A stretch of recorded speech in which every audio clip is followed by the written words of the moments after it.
को हम लोग इंप्लीमेंट करके चल रहे हैं, ऑलरेडी चीजें मोमेंटम में है। तो क्या और चीजें हमें इंप्लीमेंट करके अपने बिजनेस को किस तरीके से हम बढ़ा सकते हैं और किस तरीके से और तेजी के साथ मल्टीप्लाई कर सकते हैं सर? ये क्या मिस्टेक्स है जो जनरली इस टाइम पे लीडर्स करते हैं, जिसकी वजह से बिजनेस कभी कभी खराब हो जाता है, जो करने से हमें। देखिए, फर्स्ट थिंग है, लीडर कुछ भी करेगा तो दो चीज, एक चीज जरूर जानिएगा।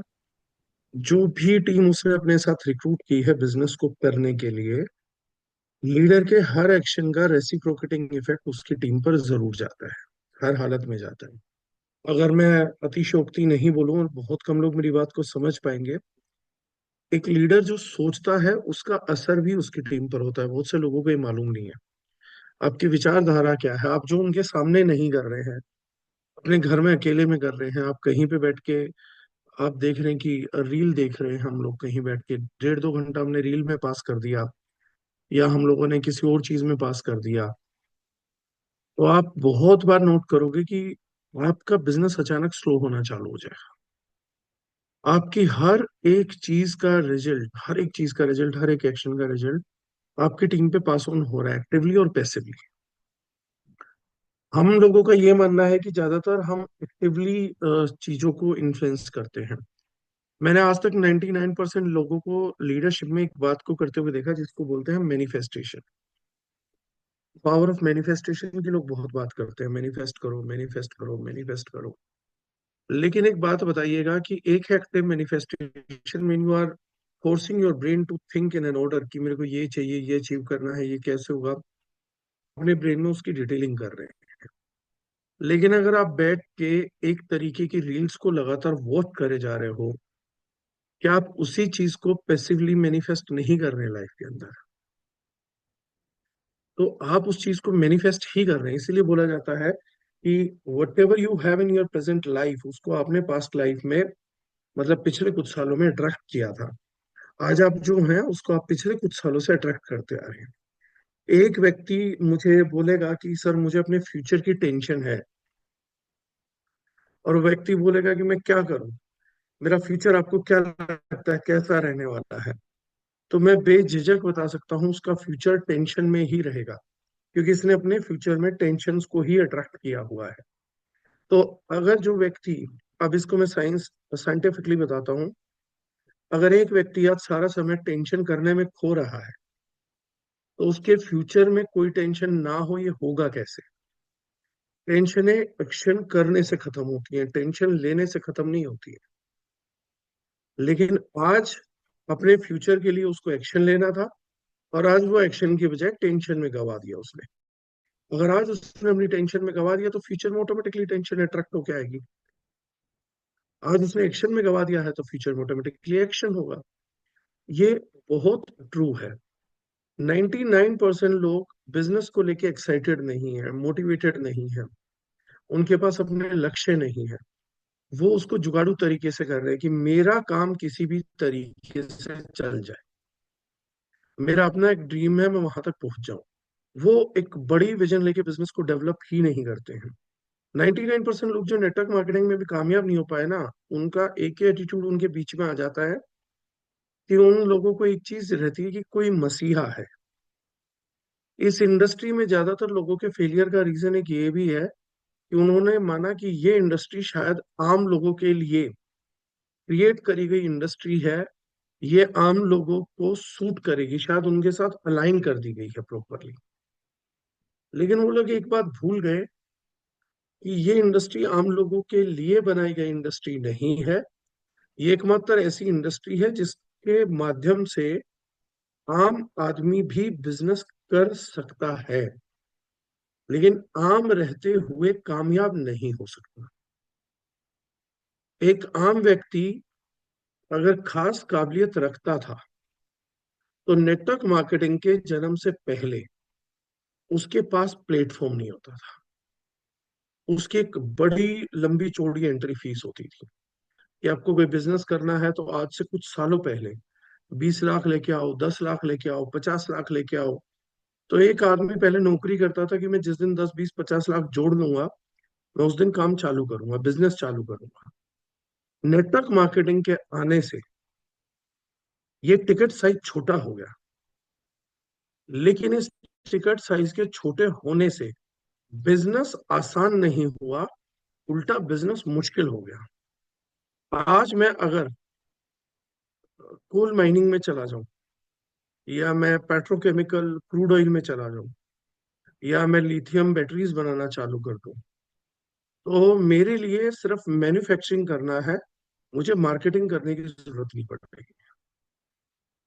वर्ल्ड ओवर इस टाइम शायद 3 ही कंपनीज हैं जो लिथियम बैटरीज बनाती हैं।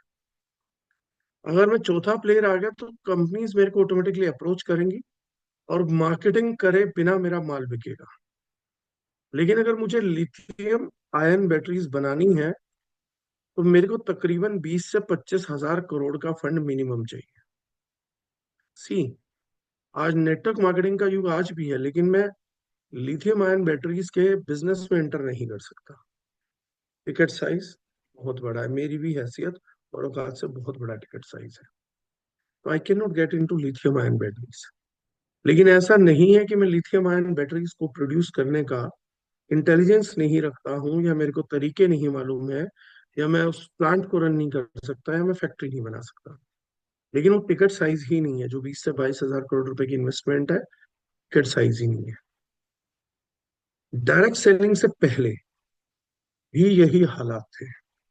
अब अगर मैं बोलूं कि 20 से 22 हजार करोड़ रुपए मैंने इन्वेस्ट कर दिए, तो फिर तो बिजनेस आसान हो जाएगा। नहीं, वो टफ ही रहने वाला है। गवर्नमेंट से बात करनी है, लिथियम को माइन करना है, बहुत केयरफुली उसको प्रोसेस करना है, बहुत सारे डिपार्टमेंट्स आएंगे, बहुत सारी आपकी प्रॉब्लम्स क्रिएट हो जाएंगी, उनको हैंडल करना है। Nothing would be that easy. हाँ, बस सेल उसमें आसान है, और आसान सेल करने के लिए 22 हजार 20 हजार करोड़ रुपए का रिस्क है। तो ये पहले हो गया।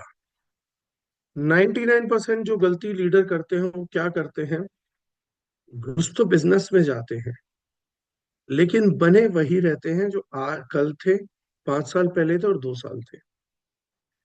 बिजनेस स्टार्ट तो कर दिया, अपनाया नहीं उसको। और इस दुनिया में शुरुआत कैसे होती है उसका कोई फर्क नहीं पड़ता, आप अंजाम कैसे करते हो उसका फर्क पड़ता है, खत्म कैसे करते हो, स्केल कैसे करते हो, उस चीज का फर्क पड़ता है।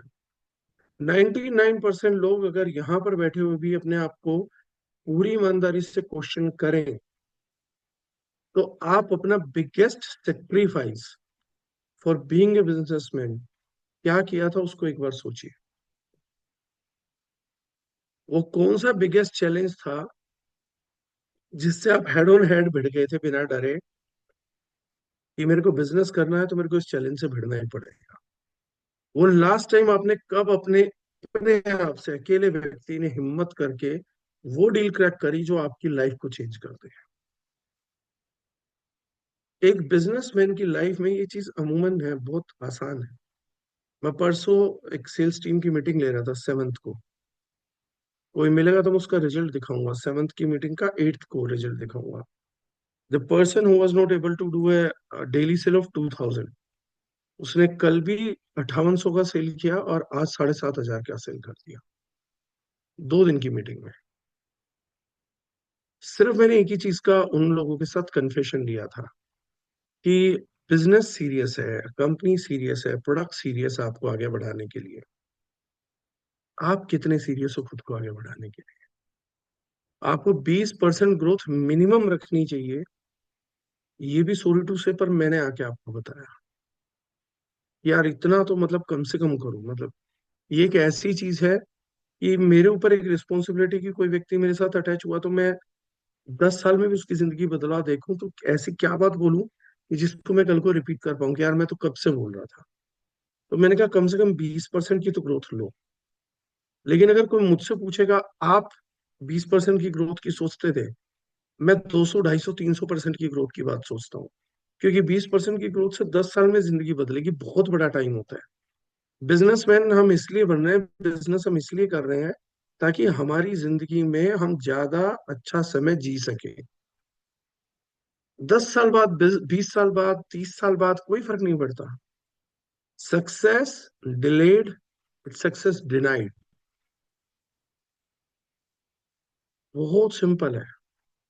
Success delayed is success denied, presentation delayed is presentation denied, training delayed is training denied. कुछ चीजें हैं जिन्हें जीवन में डिले कर दो, वो डिनाई हो जाती है। तो बीइंग अ लीडर, आपका टारगेट कितना छोटा है और कितना बड़ा है उसका असर आपकी टीम पे पड़ता है। आप 20% ग्रोथ पे ही फोकस है कि आप 200% ग्रोथ पे फोकस है। अगर एक छोटा चैलेंज आज कोई व्यक्ति 20,000 30,000 कर रहा है, तो दिन का 1,000 बीवी का सेल भी मैं मान के चलूं तो 2 से 3 हजार रुपए की सेल कर रहा है, विच इज टू लो। अगर कोई पूरी ताकत से एफर्ट डालेगा, तो एक अकेला व्यक्ति भी अपना 100% अगर देगा, तो महीने में 50 से 70 हजार बीवी तो सेल्फ के कर सकता है। That's important. और ये करना क्यों है, किस लिए करना है? Because you are hustling to make yourself a businessman. आपको बिजनेस करना है, इसलिए आपको ये हसल करना है। तो सबसे बड़ी गलती जो हम लोग कर रहे हैं, that is not having big targets, not having big mindset, and still behaving like a common person. जो 7 तारीख की मेरी मीटिंग थी, उसमें 25 के करीब लोग थे। और वो एक सेट स्ट्रक्चर में किसी ने हमारे प्रोडक्ट पे सेट किए हैं। उसने मुझे इंसिस्ट किया था कि आप इनकी मीटिंग लीजिए, वो 2 महीने में एक बार बोलता है। तो मैंने उनको बोला कि लास्ट मंथ उसने उनको सबको सैलरी बेस किया कि आप पार्क में जाके ये करेंगे, आप स्टोर पे जाके माल बेचेंगे, ऐसे करके उसने 18 लोगों की एक टीम बनाई है, गाजियाबाद के एक बंदे ने। तो मैंने उनसे लोगों से पूछा कि आपकी मंथली सैलरी क्या है। तो उन लोगों ने बोला कि हमारी मंथली सैलरी 15,000 रुपए है। तो क्योंकि मुझे उनको आगे मॉडल नहीं बताना था, तो मैंने उनसे पूछा आपका टारगेट क्या है।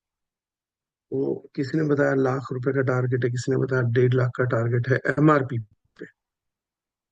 तो टारगेट सबने पिछले महीने 60-60 हजार पूरा किया था, 50,000 60,000। तो सैलरी तो उस बंदे ने बड़ी स्मार्टली ऊपर से ही निकाली थी सबकी। तो मैंने उन लोगों से पूछा कि आप में से कितने लोगों ने लास्ट मंथ 28 काम किया है।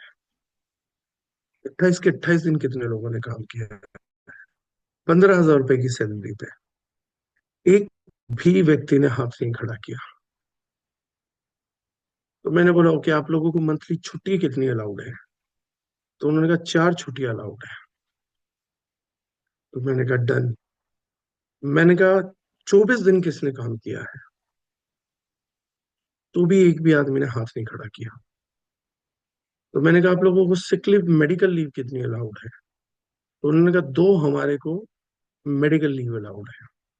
अब ध्यान से सुनना, मैं आप लोग बहुत जबरदस्त चीज एक बताने जा रहा हूँ काम करने के विषय में।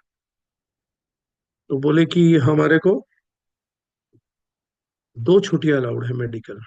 तो मैंने कहा कि ये 2 भी रिड्यूस कर दो। अब मुझे बताओ 22 दिन किसने, कितने लोगों ने काम किया है? तो 22 दिन में भी एक का हाथ नहीं खड़ा था। फिर मैंने बोला बताइए ईएल कितनी अलाउड है आपको? तो उन्होंने कहा 2 हम ईएल ले सकते हैं, इमरजेंसी लीव। तो मैंने कहा आप में से किस दिन कितने लोगों ने काम किया है? तो भी सिंगल हाथ नहीं खड़ा था। तो मैंने कहा पिछले 28 दिनों में अब में से हर व्यक्ति ने 7 दिन की छुट्टी ली है, क्योंकि 4 अलाउड थी, 2 मेडिकल लीव थी, और कुछ लोगों ने एहसान के तौर पे एक ईएल ली है, और एहसान करके एक ईएल छोड़ दी। कुल मिला के आपने 28 दिन में 21 दिन काम किया है, यानी कि 25% of the time you went into quarantine zone. 25% time ये मोबाइल रिचार्जिंग में रहता है। तो मैंने कहा आप में से पैसा कितने लोग बनाना चाहते हैं? तो सबने हाथ खड़ा किया कि everyone wants to make money. तो मैंने कहा अच्छी बात है। मैंने कहा क्रेजी मनी कितने लोग बनाना चाहते हैं, अल्टीमेट पैसा, आईफोन, ये सब कितने लोग करना चाह रहे हैं? सबने हाथ खड़ा किया। मैंने कहा चलो गुड इनफ। मैंने कहा 15-15 हजार की नौकरी कितने साल से कर रहे हो? किसी ने बोला 10 साल, किसी ने बोला 12 साल, किसी ने 15 साल, किसी ने 18 साल। तो मैंने कहा 15-18 साल में कोई महीना किसी एक भी व्यक्ति को याद है जिसने 30-31 दिन लगातार काम किया हो? उन्होंने कहा नहीं, ऐसा 15 साल में कोई महीना नहीं। तो मैंने कहा see the people who make money and the people who don't make money, they holds a difference in their mindset. मैंने कहा मेरा 1997 में I got serious for studies and all. मैं अपने करियर में पहली बार 1997 के अंदर सीरियस हुआ। इससे पहले मैं सीरियस ही नहीं था। ना मेरे मार्क्स आते थे, ना मैं पढ़ता था, ना मैं सीरियस था। बहुत सिंपल सी बात है। After 1997 I got serious in my class 7th। After that seriousness class 7th के बाद मैंने कहा कि मेरा स्कूल मैगजीन में नाम आता था, तो आप चेक करिएगा। I had a record of 100% attendance from 97 till 2003। वो हर बार आया है, हर साल आया है। क्या मैं उन 6 सालों में बीमार नहीं हुआ? क्या मैं उन 6 सालों में थका नहीं? क्या मैं उन 6 सालों में बोर नहीं हुआ? क्या मेरी लाइफ बहुत रंगीन थी? क्या मैं उस 6 साल में किसी शादी में नहीं गया? क्या मैंने बाकी कुछ नहीं करा? But why it was like that कि उस 6 साल में मेरी अटेंडेंस 100% थी। And I don't remember last 2 years, but I started business in 2005 until 2025. I hadn't had a holiday in my life. मेरी जो अंकुश जी ने पूछा तबीयत खराब थी, आज तो काफी बेटर है।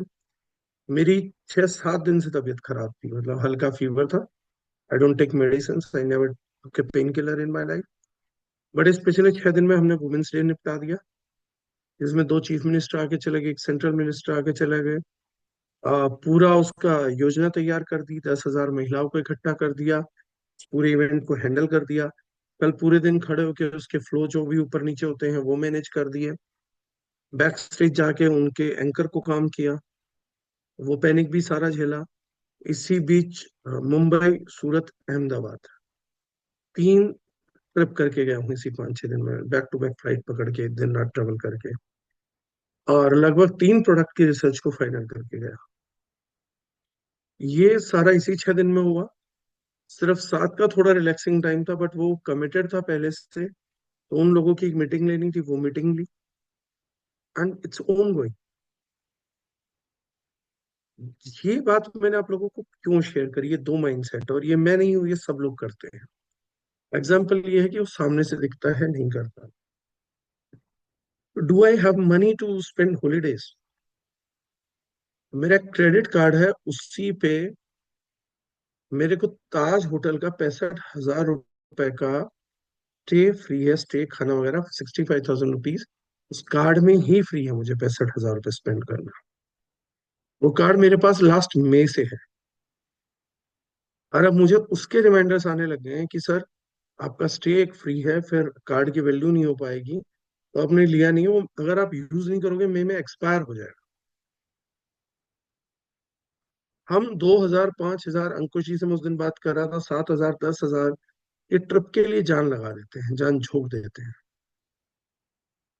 मेरे को 65,000 का ताज का कूपन पैन इंडिया फ्री है।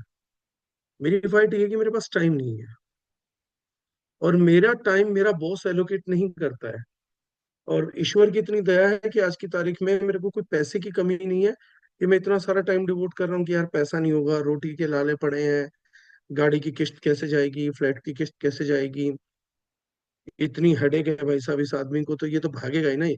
ये छुट्टी नहीं मारेगा तो कौन करेगा काम, ये नहीं करेगा तो कौन करेगा? ईश्वर की दया से अगर जो भी मेरे मंथली रेंटल्स है, ईश्वर ना करे अगर मैं आज कुछ भी काम करना छोड़ दूं, अगले 10 साल तक तो मैं सिर्फ अपनी बैंक की लिक्विडिटी से अपना लाइफ स्टाइल मेंटेन कर लूंगा। Next 120 months is not an issue for me. उसके लिए मुझे कोई एसेट भी टच नहीं करना, कुछ भी हाथ नहीं लगाना है। इस बीच ना भी काम करूं तो भी काम चल जाएगा। But that is how you are not doing business. Business is not to be done for money. और यही एक डिफरेंस है जो बाकी लोगों में और बिजनेसमैन के बीच में आपको मिलेगा। और मैं बार बार बोलता हूँ, being in a direct selling company converts you into a businessman. Platform business players के लिए है। हम बनेंगे या नहीं बनेंगे वो हमारे ऊपर मैटर है। सोच के देखिए, मेरा ड्राइवर है, एक दिन मुझे आके उसने बड़ी अच्छी बात बोली। बोले सर आप बहुत अच्छे आदमी हो, बहुत है, मैं घर पे आपकी बात, मेरे ग्रैंडफादर आपकी बात करते रहते हैं, मैं उनको आपके किस्से बताता हूँ।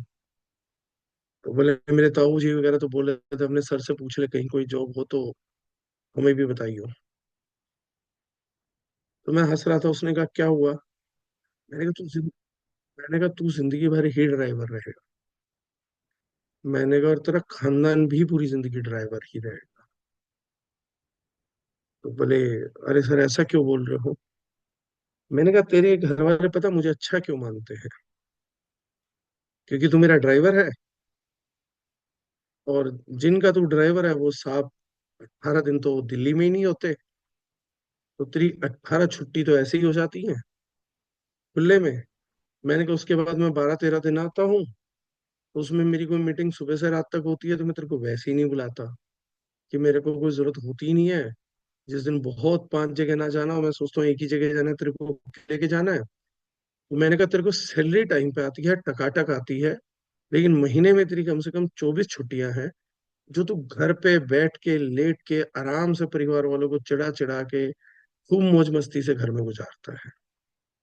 मैंने कहा और मेरी इसी बेवकूफी के लिए तेरे घर वाले मुझे पसंद करते हैं।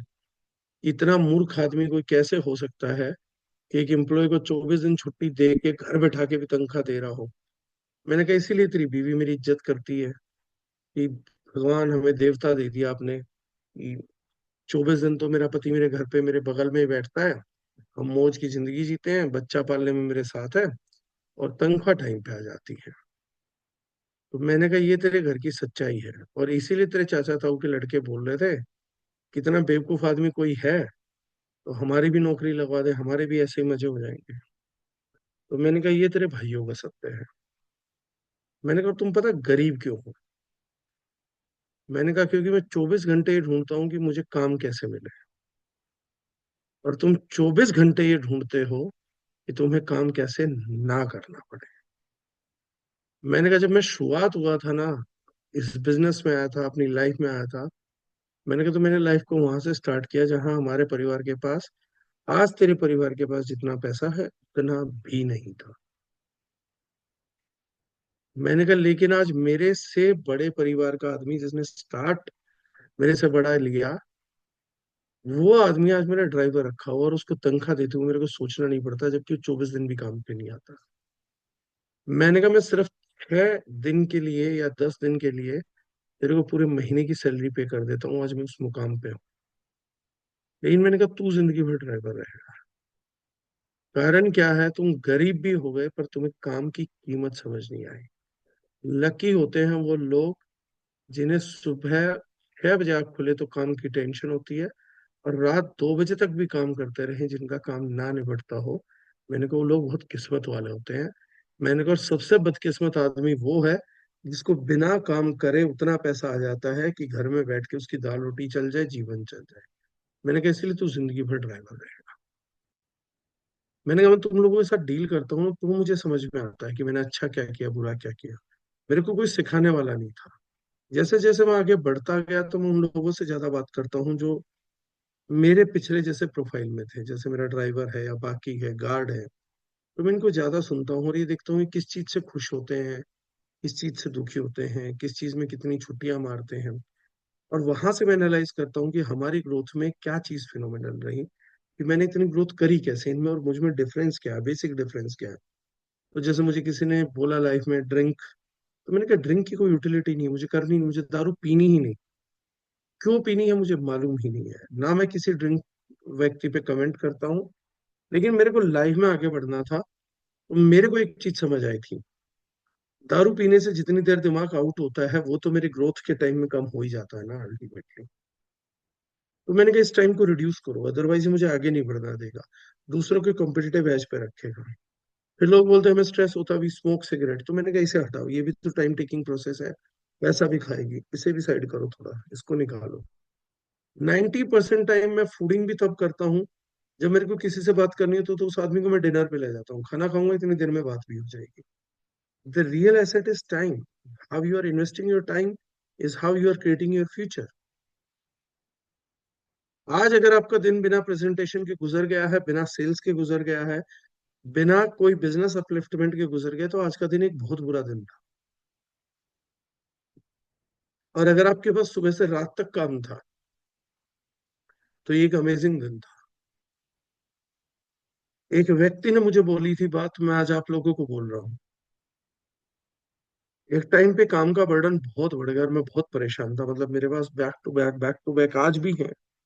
लेकिन एक और टाइम ऐसा था जिंदगी में जब मेरे पास बहुत ज्यादा काम था, हर तरफ से अपॉर्चुनिटी, हर तरफ से काम। मैं फोन मैनेज कर करके थक गया था और बहुत टायर्डनेस हो रही थी, दिमाग भी थकता जा रहा था। बहुत सारे काम थे जो मैनेज करने थे।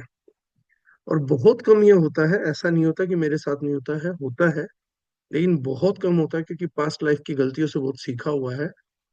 मैं बहुत कम शिकायती मूड में होता हूँ, मतलब रेयरली होता हूँ, कभी कभार शायद 3-4 साल में एक बार किसी एक चीज के लिए कि मेरे दिमाग में शिकायत होती है, कंप्लेंट होती है। तो आई वॉज हैविंग कंप्लेंट, मैंने कहा यार काम बहुत है यार, मैं परेशान हो गया हूँ।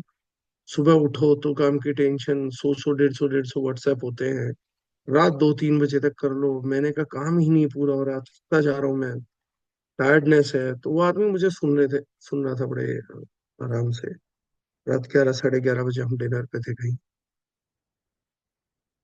उस व्यक्ति ने मेरे को बोला कि तेरे पास मुझे दिख रहा बहुत ज्यादा काम है। मैंने सोचा हाँ फाइनली किसी ने मुझे समझा, सिंपैथेसाइज कर रहा है, अच्छी बात है। तो उसने कहा तेरे काम निबट के नहीं दे रहे। मैंने कहा, बोले अगर मैं ऐसे पूछूं कि आज से अगले कितने दिन तक तेरे पास काम है, कि मतलब एक छुट्टी लेनी हो तो तू कितने दिन बाद बोलेगा मुझे कि एक छुट्टी मैं ले सकता हूँ। तो मैंने कहा अभी से लगा ले, मेरे पास 1.25 महीने का काम तो होगा। जो टास्क पेंडिंग है, जो मीटिंग पेंडिंग है, तो 1.25 महीने बाद में maybe I can take holiday. अगर कोई नया काम हाथ में ना पकड़ूं तो बीच में 1-2 दिन निकाल सकता हूँ। तो कहा, इसका मतलब काफी बिजी है। मैंने कहा हाँ। तो उस व्यक्ति ने कहा एक बार उस व्यक्ति से जाके पूछ जिसके पास काम नहीं है। बोले आज जो तू रो रहा है ना कि तेरे पास काम बहुत है, बोले एक बार उससे जाके पूछ जिसके पास काम नहीं है। बोले वो तुझे बताएगा काम होने के मतलब क्या होते हैं। बोले जो चौराहे पे मजदूर जाके बैठता है ना, वो सुबह जाता है कि आज कोई बंदा आएगा, कोई मालिक आएगा, कोई ठेकेदार आएगा, मुझे काम मिलेगा, आज रोटी मिलेगी। बोले एक बार उसको जाके अपनी कंप्लेंट बता, वो तेरे को बताएगा कि तेरे पास क्या है जिसको तू कोस रहा है। और उस दिन मुझे पहली बार समझ में आया कि हम में से 90% लोगों की मेंटल इलनेस इस लेवल की है कि जो चीज हमें आगे बढ़ा सकती है, 99% हम उसी चीज को कर्ज करने लगते हैं, क्रिटिसाइज करने लगते हैं, हम उसको एंजॉय नहीं करते। और यही चीज हम लोगों के आगे बढ़ने में सबसे बड़ी दुश्मन है। बीइंग अ लीडर, आप लोगों की ये जिम्मेदारी है कि सबसे पहले अपनी टाइम की आउटपुट, अपने लक्ष्य को बड़ा करें हम, उस एनर्जी को टीम के अंदर ट्रांसफर करें। पहले आप एनर्जी को परसीव करोगे, उसमें की एनर्जी को आपको ग्रहण करना पड़ेगा, तब आप आगे उसको डिस्ट्रीब्यूट कर पाओगे। पहले आपकी विजन क्लियर होगी तो आपके लोगों की विजन क्लियर होगी। पहले आपका परसेप्शन क्लियर होगा तो लोगों का परसेप्शन क्लियर होगा। अगर आप एक्साइटेड होंगे कि मेरे को ज्यादा से ज्यादा काम मिले तो आपकी टीम एक्साइटेड होगी कि वो ज्यादा से ज्यादा काम कर पाए। अगर आप 200% ग्रोथ की सोचेंगे तो आपकी टीम 100% ग्रोथ की सोचेगी। टीम को लीड करने का मतलब ही केवल एक चीज है, आपसे ज्यादा बुद्धिमान, आपसे ज्यादा काबिल, आपसे ज्यादा सशक्त आदमी शायद ही आपकी टीम को ज्वाइन करता है। और 90% जो व्यक्ति झूठे कॉन्फिडेंस में होता है, नेगेटिव होता है, जिसे लगता है कि वो ऐसा है, वो भी आपको ज्वाइन नहीं करता है। तो अगर कोई व्यक्ति आपकी आपकी टीम में स्टार्ट कर रहा है, इसका मतलब एक चीज बहुत इजीली मानने लायक है कि वो व्यक्ति आप में आप अपने से बेहतर लीडर खोज रहा है। अगर उसने आपके साथ बिजनेस को स्टार्ट कर लिया, इसका मतलब उसने समर्पण कहीं ना कहीं कर दिया था और उसको इस चीज का ट्रस्ट है, ये व्यक्ति मेरे से कहीं बेटर है, किसी न किसी चीज पे बेटर है, और मैं इसके साथ काम करके ग्रो कर जाऊं। और जब उस व्यक्ति को आपका सामना होता है, क्योंकि झूठ तो लंबे टाइम नहीं चलेगा ना, उस टाइम उसको उम्मीद हो चली थी, शायद आपकी बातों से, शायद आपके प्लान दिखाने से, शायद आपकी एनर्जी से, शायद आपकी ऊर्जा से। लेकिन अब उसको आपकी डे टू डे लाइफ के साथ सामना करना है। और जिस व्यक्ति के माइंडसेट को, ओरा को उस व्यक्ति ने ज्वाइन किया था, अब उस व्यक्ति को डेली उस ओरा के साथ इंटरेक्ट करना है। और अगर आपका डेली ओरा प्रीमियम लेवल का नहीं है, तो थोड़े दिनों में आपकी टीम आपको रिजेक्ट कर देती है कि जिस व्यक्ति के साथ मैंने स्टार्ट किया था, ये व्यक्ति वो नहीं है जो मैंने उस दिन मीटिंग में इसके बारे में पिक्चर बना ली थी।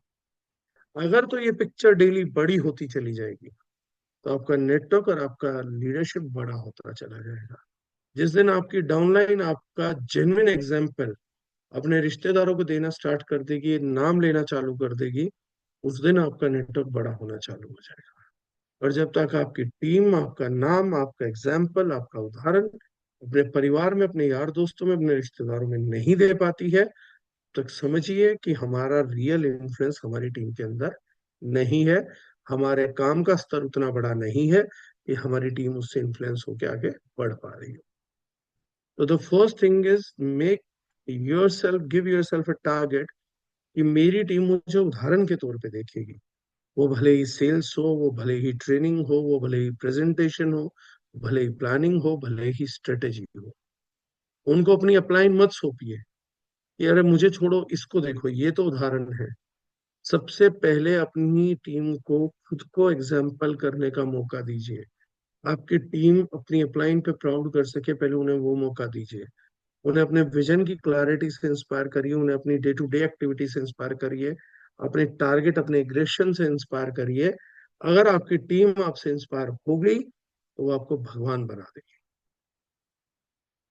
अदरवाइज अगर आपकी टीम को पता लगा कि ये वो आदमी नहीं है, तो वो लीडर चेंज करता है। 90% लोग चेंज करना नहीं चाहते हैं, लेकिन चेंज हो जाते हैं। 90% लीडर्स को ना आप कंपनी के साथ लड़ते देखेंगे कि मेरी टीम का एक आदमी छोड़ के जा रहा था, कंपनी ने मेरा साथ नहीं दिया। अरे जिस आदमी को कोई छोड़ के जा रहा है, दूसरा कोई उसका साथ कैसे देगा? इसका मतलब उस व्यक्ति ने सबसे पहले आपको छोड़ दिया होगा, फिर किसी के साथ स्टार्ट किया होगा। किसी और के साथ स्टार्ट करके कोई आपको नहीं छोड़ता, पहले वो आपको छोड़ चुका होता है, फिर वो किसी और के साथ स्टार्ट करता है। ये बहुत बेसिक सी बात है। एक हस्बैंड वाइफ के रिलेशनशिप में मैं कई बार बोलता हूँ, कई लोग पूछते हैं तो कहते हैं किसी तीसरे की जगह है, तो मैं बोलता हूँ कोई तीसरा नहीं आया होगा। ठीक है, दो के बीच में जगह बनी होगी तो तीसरा होगा, तीसरा कोई दो के बीच में जगह नहीं बना सकता। ये बहुत सिंपल सी बात है, राइट? तो ये हमारे लिए बहुत क्रूशियल है कि हम इस चीज को समझें, इस चीज को जानें। कि शिकायती लहजों से कुछ नहीं होता। आज ही रात को आप ये बताइए कि यार मेरी टीम के लिए मैं सबसे बड़ा एग्जाम्पल बनूं, और एग्जाम्पल अमीर आदमी नहीं होते। देखिए, दिमाग से एक चीज निकाल दीजिए, अमीर आदमी एग्जाम्पल नहीं होते, एक टेस्टिमनी जरूर होते हैं। सबसे बड़ा एग्जाम्पल वो व्यक्ति है कि जो व्यक्ति हार्डवर्क से अपने विजन से इम्प्लीमेंट कर सकता हो। मैं नेटवर्कर तब भी था जब मैं 250 रुपए के कपड़े पहनता था, और वहीं से मैंने टीम स्टार्ट करी है। फर्स्ट कैटेगरी पे लोग जितेंद्र डागर के लाइफस्टाइल से नहीं इंस्पायर्ड थे, ना मेरी नॉलेज से इंस्पायर्ड थे। वो इंस्पायर्ड थे मेरे वर्क हार्ड से, नेवर गिव अप एटीट्यूड से। वो ये देखते थे कि एक आदमी 250 रुपए के कपड़े पहन के भी बातें बड़ी करता है यार, सारा दिन रात भागता रहता है, बस में प्रेजेंटेशन फाइल लेके घूमता रहता है, और ये गिव अप करने को तैयार नहीं है। हर बंदे की एक स्टेज होती है, तो पहली स्टेज में उन्होंने यही देखा कि मेरे पास एक नेवर गिव अप एटीट्यूड है। सेकंड पे उन्होंने ये देखा कि यार ये कुछ तो कर सकता, ब्रिलियंट, ये मेहनत करता है। मेरी टीम ने ये देखा कि हम आए ना आए, Dagar sir regular training attend करते हैं। फिर मैं उनको शेयर करता था जो नहीं आता था कि यार आज ये हुआ है, डांट नहीं मारता था कि आज पता ट्रेनिंग में मैं गया था, दीपक सर ने ये बोला, लालमणि सर ने ये बात की, कुमार सर ये बात कर रहे थे। तो इनसे उन्हें पता लगता था कि इसने अटेंड करी, और मेरा पर्पस भी यही था। If you are missing, I am not missing. मेरे में तुम्हारे में फर्क है भाई। ठीक है, ट्रिप में हर एक कोई भी कुछ भी कंपनी की तरफ से अवार्ड रिवार्ड आता था, तो मेरा जाने का मन नहीं होता था, लेकिन मैं अचीव जरूर करता था। क्योंकि टीम को ये पता रहे कि भाई कुछ भी निकलेगा तो डागा सर तो अचीव करेंगे, ये तो कंफर्म है, छोड़ते नहीं है। एग्जाम्पल से जीना पड़ता है बॉस। और एग्जाम्पल आप किसी भी चीज का सेट कर सकते हो। आप एक अच्छी वोकेबलरी का एग्जाम्पल सेट कर सकते हो, आप डिसिप्लिन लाइफ का एग्जाम्पल सेट कर सकते हो, आप सुबह से रात तक की मेहनत का एग्जाम्पल सेट कर सकते हो। धीरे धीरे एक एक चीज के एग्जाम्पल सेट होते जाएंगे। एक दिन आएगा जब आपका लाइफस्टाइल भी एग्जाम्पलीफाई करेगा खुद को, ये होगा। और हर बंदे के पैसे से प्रभावित नहीं होते हम लोग, उसकी विजन से है। आज कितने लोग जानते हैं कि एलन मस्क के पास पैसा कितना है, लेकिन टेस्ला से हर कोई प्रभावित है। आप एलन मस्क के पैसे से ज्यादा उसकी इनोवेशन से इन्फ्लुएंस हो। आप स्टीव जॉब से ज्यादा उसके इनोवेशन से इन्फ्लुएंस थे। So money is not a thing, बहुत बड़ी चीज नहीं है, मैं बार बार बोलता हूँ। लेकिन आपकी टीम में एनर्जी बने रहना is one of the biggest thing. और उसको कोई फ्रेशर आदमी भी कर सकता है, वो किसी को भी जोड़ सकता है, उसके लिए उसे ग्रेट होना जरूरी नहीं है। अगर कोई ये भी बोल रहा है ना कि मैं इतना सा हूं लेकिन मैं इतना होना चाहता हूँ, उसके बाद ग्रेटनेस करना चाहता हूँ, तो आपके आजू बाजू भी तो आम आदमी है ना, वो कौन से ग्रेट है? उन्हें अपने से बेहतर चाहिए। मैं एक एग्जांपल आप लोगों को बताता हूँ कि कैसे नेटवर्क बनता है। वो एक बार तीन दोस्त जंगल में जा रहे थे, तो उनके पीछे एक शेर पड़ गया, तो तीनों भागने लगे। भागते भागते एक दोस्त ने दूसरे से पूछा, बोला तुझे क्या लगता है, हम शेर से तेज भाग पाएंगे? उसने कहा मुझे शेर से तेज नहीं भागना, तेरे से तेज भागना है। मुझे पकड़ लेगा, मेरा काम हो जाएगा। तो वो एक रेस है, एक क्रिटिकल रेस है कि हमें किससे तेज भागना है। आप मुझसे बोलोगे कि सर क्या हमें ब्रिलियंट बनना है, क्या डेविड जे श्वार्ट्ज जैसा हम लोगों को महान थिंकर फिलोसोफर बनना है, क्या मुझे सुकरात बनना है, क्या ओशो जैसे लॉजिक चाहिए, क्या आप जैसी नॉलेज चाहिए प्रोडक्ट की? नहीं चाहिए। जो तुम्हारे पीछे है ना, जो आपकी सोसाइटी में है, जो आपके फ्रेंड सर्कल में, जो आपके रिलेटिव में है, आपको उससे स्मार्ट बनना है। उसे रिक्रूट कर लो, फिर थोड़े और स्मार्ट बन जाओ। और जब उन लोगों के ऊपर विजय पालोगे तो फिर थोड़े से और स्मार्ट बनो, फिर उनके ऊपर कर लोगे। स्टेजेस में भी करते चले जाओगे तो बहुत बड़ा होगा। हिंदुस्तान में, देखिए अभी ये बात रिकॉर्डिंग में है, बुरी लगेगी, पर मुझे फर्क भी नहीं पड़ता, मैं कौन सा सदा के लिए जिंदा हूँ, और मुझे कौन से सब लोग तारीफ ही करने वाले हैं, तो बोल ही देता हूँ। हम लोगों पे किस्मत बहुत मेहरबान है कि हमारे देश में 96% लोग गधे हैं। तो समझो कितने कम एफर्ट में भी काम हो जाएगा। इन्हें तो कोई कुछ भी मनवा सकता है, हमारे पास तो फिर भी बहुत नॉलेज है। कम से कम हमें मिशन केमिकल फ्री है क्या बोलना तो आता है। उन्हें तो क्या है वो बोलना नहीं आता, पता भी नहीं है। तो 96% लोगों से इंटेलिजेंट तो आप ठीक उसी समय हो जाते हो जब आपको ऑर्गेनिक पढ़ना बोलना समझना ही आ गया। बहुत ग्रेटेस्ट नॉलेज नहीं चाहिए, क्योंकि जितेंद्र चौकसी आपको ज्वाइन नहीं करने वाला आने वाला है। आपको सोनाली सब्रवाल क्वेश्चन नहीं करने वाली है। आपको रुजुता दिवाकर क्वेश्चन नहीं करने वाली है। डॉक्टर प्रकाश भट्ट तो गारंटी आपको टाइम भी नहीं देंगे अपना, ना डॉक्टर प्रमोद पांडे देंगे, ना डॉक्टर सोम देंगे, जाओगे भी तो नहीं मिलेंगे आपसे, मैं गारंटी दे रहा हूँ। तो आप लोगों को टेंशन ही नहीं है अपनी नॉलेज की। अब लोग टेंशन ही नहीं है फालतू इन्फ्लुएंस क्रिएट करने की। जितना है उसी से मेरा क्लास काम हो जाएगा। जरूरत है सिर्फ कॉन्फिडेंस की, जरूरत है टाइम ना खराब करने की, जरूरत है ये डिसाइड करने की कि मेरा टाइम कहाँ कहाँ खराब होता है। रील्स देखने में नहीं देखूंगा, बाकी टाइम में टाइम पास नहीं करूंगा। Time is the biggest asset. मैं जितने लोगों को देखता हूँ जो एरोप्लेन में जाते हैं, वो भी पहले से प्लान करके चढ़ते हैं कि भैया वहां पे इंटरनेट नहीं आएगा, कुछ काम नहीं हो सकता। तो ज्यादातर बिजनेस क्लास में बैठे हुए लोग, इकोनॉमी क्लास में लोग मेरे जैसे होते हैं। आधे सो रहे हैं, आधे गप्पे मार रहे हैं, आधे लड़ाइयाँ कर रहे हैं, आधे एक दूसरे को छेड़ने में लगे हुए हैं, आधे एयर होस्टेस को देख रहे हैं, आधे सैंडविच का इंतजार कर रहे हैं। लेकिन बिजनेस क्लास में 99% लोग, इधर दे आर हैविंग लैपटॉप, वो एक्सेल शीट्स पे काम कर रहे हैं, या कोई बुक पढ़ रहा है, कुछ पढ़ रहा है, कि उन्हें पता है 2-3 घंटे खराब क्यों करने हैं, बॉस बहुत कीमती होता है समय। बाकी लोग आराम से फ्लाइट पकड़ेंगे, 2 घंटे एयरपोर्ट पे आराम से बैठेंगे, फिर 2 घंटे उसके बाद फिर जेट लैग उतारेंगे। इतनी देर में खत्म हो गए 12-15 घंटे। A day is lost and they are thinking that they will make money someday. It's not gonna happen. कल से सबसे पहले अपने आप को तैयार करिए कि I need to be an example for my team. छोटी छोटी चीजें, जैसे किसी ने कंसिस्टेंसी टाइम पे करी, लेकिन कंसिस्टेंसी के अगले दिन से आपका बिजनेस ढीला पड़ता है, और ज्यादातर लोगों का ढीला पड़ता है। तो कोशिश करिए कि 13 तारीख को मैं एग्जाम्पलीफाई करूँ। आज मेरी टीम ने नहीं करा, लेकिन मैंने पर्सनल कितना किया। 13 से 30 को मोटिव बनाइए कि मैं कंसिस्टेंसी के बाद डबल बिजनेस लॉगिन क्या करूंगा। टीम अपने आप करना सीख लेगी। आपको टीम को सिखाने की जरूरत नहीं होती है। हमें से ज्यादातर लोग टीम को सिखा रहे होते हैं। इसलिए जब मेरी टीम मीटिंग होती है, मैं सबसे पूछता हूँ, आपको मुझसे कुछ पूछना तो पूछ लो, क्योंकि मुझे सिखाना आप लोगों को कुछ नहीं है। क्योंकि मुझे लगता है कोई किसी को कुछ सिखा ही नहीं सकता। मैं सबसे कंफ्यूज्ड ट्रेनर रहूंगा इस टाइम, कि मेरे पास कुछ नहीं है आप लोगों को सिखाने के लिए। बीइंग ऑनेस्ट, कुछ भी नहीं, मतलब कुछ भी नहीं। कि मुझे लगता है कि मेरे को किसी ने नहीं सिखाया, लेकिन मुझे चाहत थी तो मैंने सीख ही लिया। मैंने बुक से सीखा, एक्सपीरियंस से सीखा, धक्के खा के सीखा, सीख ही लिया। मुझे कोई बोले डॉक्टर साहब आप कुछ सिखा सकते हो, यार मैं कुछ नहीं सिखा सकता। मैं तो पहले ही अपने आप में बहुत बिजी चल रहा हूँ। मुझे जिंदगी भी जीनी है, काम भी करना है, पैसा भी बनाना है। मैं तो खुद बहुत बिजी हूँ इस टाइम पे। मैं किसी को क्या सिखाऊंगा, मेरे पास कुछ नहीं है। लेकिन हाँ, अगर कोई आदमी मुझसे कुछ जानना चाहता है, उसके पास कोई क्वेश्चन है और मेरे पास उसका आंसर होगा, तो मैं सच्चाई से दे सकता हूँ। मैंने पिछले 2 साल से खुशी को यही बोला कि अगर कुछ सवाल हो तो पूछ लिया करो, कि मेरे दिमाग में कुछ नहीं है मैं किसको क्या सिखाऊं। क्योंकि 90% लोग तो इतने गरीब हैं कि वो सब जानते हैं, उनको सिखाना नामुमकिन है। तो मैं उनमें टाइम वेस्ट नहीं कर सकता। और 9%, जो 10 में से 9% बचे, वो इतना जान चुके हैं कि जो मान चुके हैं उसको रिवर्क करना पागल बना है।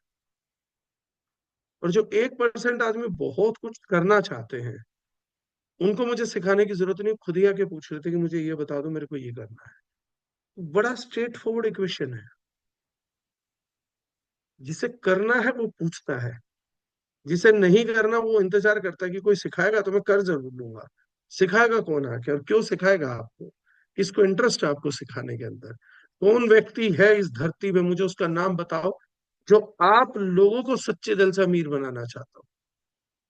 उस व्यक्ति का नाम बताओ जो मीना को अमीर बनाने के लिए जिंदा है, जो सचिन सैनी को अमीर बनाने के लिए जिंदा है, जिसकी लाइफ का प्रोजेक्ट ही है, जो गौरव गुप्ता को भी टेलर को अमीर बनाने के लिए जिंदा है, जो इनके सपने पूरे करने के लिए जिंदा है। और अगर ऐसा कोई बात बोल भी रहा है ना, तो मेरी गारंटी है झूठा है वो। कोई जिंदा नहीं है। हम अगर बढ़ना चाहेंगे तो बढ़ाने वाले जरिए बहुत मिल जाएंगे। आप बोलोगे मेरे को मदद चाहिए, तो मैं गारंटी देता हूँ आपको, कोई भी हो, 1 लाख लोग जरूर मिल जाएंगे। लेकिन अगर आप बोलो कि मुझे अमीर बनाने कोई आएगा, कोई नहीं आएगा।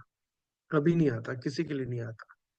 कल मैं विशाल शर्मा के साथ था, एंकर है, वो भी मेरे को बैक स्टेज बेचारा यही बोल के गया कि मेरी लाइफ की डागर साहब सबसे बड़ी गलती ये थी कि मुझे कामयाबी मिल गई, बोले फिर मेरे अंदर थोड़ी अकड़ आ गई, और बोले उसके बाद जो सबसे बड़ा देवता है करियर खत्म करने का, वो आ गया।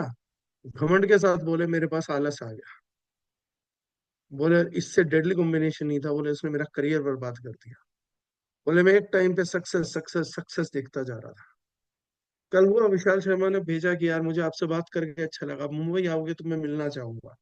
आप कहीं मुंबई आए बताना, मैं होस्ट करूंगा आपको डे में। मेरे लिए अचीवमेंट है बॉस, मैं तो इसको भी सेलिब्रेट करता हूँ। But the only thing is that how you are dealing your life. अगर बॉस आपको ट्रस्ट नहीं है, जो मैंने जिम कॉर्बेट में भी कहा था कि आप बिजनेसमैन है, तो बन नहीं पाओगे। 1-1 साल, 3-3 महीने बहुत बड़ा टाइम होता है व्यापार में। मैं बार बार बोलता हूँ, मेरा रिकॉर्ड चेक कर लो, मैंने किसी भी कंपनी में 1 लाख का पे आउट छूने के लिए पहली बार जिंदगी में 1.5 साल लिया था, उसके बाद दूसरा महीना भी कभी नहीं लिया। दूसरा महीना भी। और कोई बोले आप इतने स्मार्ट थे, मैं कोई स्मार्ट नहीं था। 2014 में तो मैं इंडस्ट्री के टच में भी नहीं था। जब वापसी आया था, तो भी पहले महीने 52 ज्वाइनिंग्स डायरेक्ट थे मेरे। क्योंकि मैं पहला दिन ही ऐसा प्लान करता था, ताबड़तोड़ एकदम। मेरे को एक ही तरीका आता था, क्रिस गेल की तरह बैटिंग करो, दबा दब दबा दब दबा दब दबा दब, अपने आप गेम हो जाएगा। इतनी स्पीड और इतना नंबर्स डालो कि अपने आप ही खेल बड़ा हो जाए। बहुत सोच समझ के नंबर डालोगे ना, कोई खेल बड़ा नहीं होता। मैं कंचों का अच्छा खिलाड़ी रहा था, मुझे कंचे खेलने आते थे बड़े बढ़िया। तो मुझे एक चीज पता है, जब बेल ज्यादा दूर हो तो बहुत सारे कंचे बहुत सारी स्पीड में फेंक दो, अपने आप ही मैच जीत जाओगे। इसमें दिमाग नहीं लगाना। मैं पसंद ही नहीं करता उन जगहों पे दिमाग लगाना। आपको अगर बड़ा बिजनेसमैन बनना है, तो बॉस आपको नंबर्स और स्पीड चाहिए। और अगर आपका फोकस नंबर्स और स्पीड पे नहीं है, बल्कि इस चीज पे है कि नंबर और स्पीड क्यों नहीं है, मेरे पास उसका डीप एनालाइजेशन है। उस एनालाइजेशन को लेके बैठे रहिए, एक बुक लिखती है पीएचडी की, जिसकी एक भी कॉपी कोई नहीं खरीदेगा, खुद भी नहीं खरीदोगे। अपनी ही लिखी किताब को बोल दूंगा तुम जाके ही स्टोर से खरीद लो, तो तुम कहोगे अगर डिस्काउंट मिलेगा तो मैं अपनी ही लिखी किताब खरीद सकता हूँ, वरना मैं वो भी नहीं खरीदूंगा। तो डोंट डू दैट। जिसे बोलते हैं ना पैरालिसिस ऑफ एनालिसिस, बहुत एनालाइज मत करिए, वो गलती मत करिए। सिंपल सी कैलकुलेशन है यार, नंबर चाहिए और स्पीड चाहिए जिंदगी बड़ी करने के लिए। क्या कल 10 तारीख को आपका अपना फोकस और टाइम, क्या आपका टाइम, एनर्जी, एफर्ट सब कुछ कल नंबर और स्पीड पे फोकस्ड है? क्या सो के उठोगे तो 11 तारीख को फिर होगा? क्या 12 को फिर होगा? आपका 12 तक फोकस होगा कंसिस्टेंसी पे, फिर सीधा चला जाता है क्लोजिंग पे। पर डे अगर काम नहीं है, फोकस नंबर्स और स्पीड पे नहीं है, इट्स नॉट गेटिंग बिग। आपको जितना बड़ा करना है ये उतना बड़ा हो जाएगा, लेकिन सुबह उठते ही अपनी स्पीड और अपने नंबर्स पे काम करना स्टार्ट करिए। उसको फंडामेंटल मान के चलिए कि आज मैं नंबर कितना कर रहा हूँ, मैं स्पीड क्या कर रहा हूँ, नंबर क्या है, स्पीड क्या है। ये सब दिस इज बिगेस्ट